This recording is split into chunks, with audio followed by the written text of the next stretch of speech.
জানো প্রিয়, গল্পটা হয়তো খুব বড় ছিল না, কিন্তু তাতে যে মায়াটা ছিল সেটা ছিল সীমাহীন। কিছু সম্পর্ক থাকে যেগুলোর কোনো নাম হয় না, কিন্তু অনুভূতিটা এমন হয় যেন পুরো পৃথিবীটাই ওই একটা মানুষকে ঘিরে। আজকের গল্পটা ঠিক তেমনই, একটা ছোট্ট গল্প কিন্তু অসীম মায়ার। আয়েশা একটা সাধারণ মেয়ে, তার জীবনটা খুব সাধারণই ছিল, কিন্তু তার হৃদয়টা ছিল খুব নরম। সে খুব সহজেই মানুষকে বিশ্বাস করত, আর কাউকে ভালোবেসে ফেললে পুরো মনটাই দিয়ে দিত। একদিন হঠাৎ করেই তার জীবনে একজন আসে। না, কোনো নাটকীয়তা ছিল না, না কোনো বড় আয়োজন, শুধু কিছু সাধারণ কথা, কিছু হাসি আর কিছু অদ্ভুত শান্তি। আয়েশা বুঝতেই পারেনি কখন সে মানুষটার প্রতি মায়ায় জড়িয়ে গেছে। তাদের কথা হতো প্রতিদিন, সকাল থেকে রাত।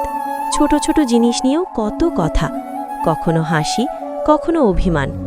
আয়েশা মনে মনে ভাবত, এই মানুষটাই বুঝি আমার জন্য। সে তার দোয়ার মধ্যে রাখত, তার সুখের জন্য কাঁদত। কিন্তু একদিন সব বদলে গেল। মানুষটা ধীরে ধীরে দূরে যেতে শুরু করল। মেসেজের রিপ্লাই দেরিতে আসত, কল কমে গেল। একসময় সে পুরোপুরি হারিয়ে গেল, কোনো কারণ ছাড়াই, কোনো বিদায় ছাড়াই। আয়েশা বুঝতেই পারছিল না কি ভুল হয়েছিল। সে নিজের দোষ খুঁজতে লাগল, নিজেকে দোষ দিতে লাগল। রাতের পর রাত সে কাঁদত। জানো প্রিয়, গল্পটা হয়তো ছোট ছিল, কিন্তু মায়াটা অনেক ছিল। এই কথাটাই বারবার মনে হতো তার।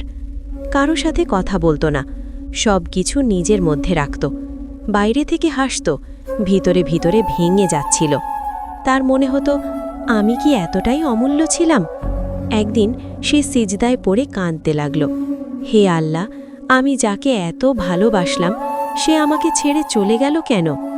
কিন্তু সেই কান্নার মধ্যেই সে একটা শান্তি অনুভব করল। ধীরে ধীরে সে বুঝতে শুরু করল, সব সম্পর্ক আমাদের জন্য না, কিছু মানুষ আসে শুধু শিক্ষা দেওয়ার জন্য। সে বুঝল, যাকে সে হারিয়েছে হয়তো আল্লাহ তাকে সেখান থেকে বাঁচিয়েছেন। আয়েশা আবার নিজেকে গুছিয়ে নিতে শুরু করল। সে আল্লাহর সাথে সম্পর্কটা শক্ত করল, নিজেকে ভালোবাসতে শিখল। সে বুঝল, আমি কারোর জন্য নিজেকে হারাতে পারি না।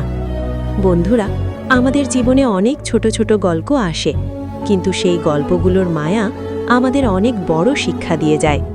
সব ভালোবাসা শেষ পর্যন্ত থাকে না, সব মানুষ আমাদের জন্য না, কিন্তু প্রতিটা কষ্টের পেছনে আল্লাহর একটা সুন্দর পরিকল্পনা থাকে। জানো প্রিয়, আজও আয়েশা মাঝে মাঝে সেই দিনগুলোর কথা ভাবে, কিন্তু এখন আর কাঁদে না। শুধু মুচকি হেসে বলে, গল্পটা ছোট ছিল, কিন্তু মায়াটা সত্যিই অনেক ছিল। ভিডিওটি যদি আপনার হৃদয় ছুঁয়ে যায় তাহলে লাইক দিন, চ্যানেলটি সাবস্ক্রাইব করুন আর কমেন্টে লিখুন, আমার জীবনেও এমন একটা গল্প ছিল।